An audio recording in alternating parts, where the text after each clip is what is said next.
बहुत समय पहले एक व्यक्ति को राजद्रोह के अपराध में मृत्युदंड सुनाया गया था। जब उसे राजा के सामने लाया गया तो चालाक और जटिल स्वभाव वाले राजा ने मुस्कुराते हुए कहा, तुम्हारी जान बच सकती है, पर एक शर्त पर। तुम्हें वो पहेली सुलझानी होगी जिसे मेरे सारे विद्वान नहीं सुलझा पाए। एक स्त्री की सबसे गहरी इच्छा क्या होती है? ये सुनकर वो व्यक्ति स्तब्ध रह गया।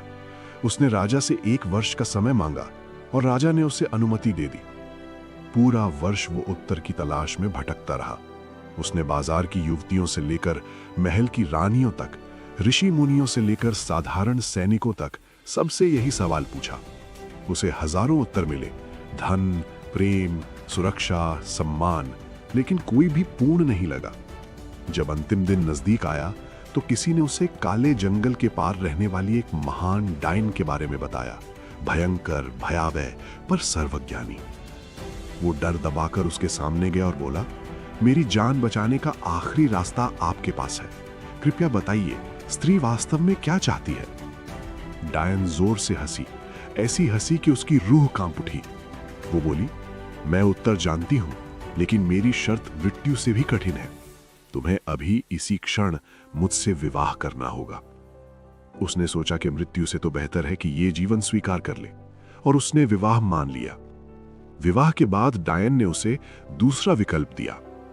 मैं दिन के 12 घंटे परी बन सकती हूं और 12 घंटे अपने भयानक रूप में रहूंगी। अब तुम चुनो, मैं दिन में सुंदर रहूं या रात में?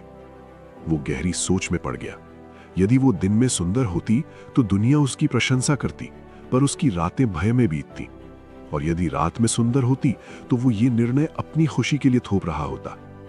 काफी देर सोचने के बाद उसने शांत स्वर में कहा, तुम मेरी पत्नी हो। अपने जीवन का निर्णय लेने का अधिकार तुम्हारा है। मैं तुम्हें कोई भी चुनाव नहीं दूंगा। तुम जैसे रहना चाहो वैसे रहो। ये सुनते ही डायन की आंखें चमकने लगी। अचानक उसका रूप बदलने लगा और कुछ ही क्षणों में वो एक अत्यंत सुंदर परी के रूप में उसके सामने खड़ी थी। वो मुस्कुराते हुए बोली, तुमने मुझे मेरे जीवन का अधिकार दिया। यही वो उत्तर है जिसकी तुम पूरे वर्ष तलाश कर रहे थे। स्त्री सबसे अधिक स्वतंत्रता चाहती है, अपने निर्णय खुद लेने का अधिकार, सम्मान और बराबरी। उसकी सच्ची नीयत ने डायन का श्राप तोड़ दिया और वो हमेशा के लिए परी रूप में बदल गई। अगले दिन वो व्यक्ति राजा के सामने उत्तर लेकर पहुंचा। राजा हक्का बक्का रह गया।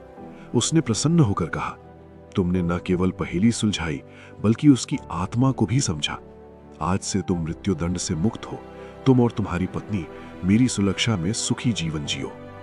दोस्तों, अगर आपको ये कहानी पसंद आई हो तो वीडियो को लाइक करें, शेयर करें और चैनल को सब्सक्राइब करना बिल्कुल न भूलें। आपके समर्थन से ही ऐसी और प्रेरक कहानियां आप तक पहुंच पाती हैं।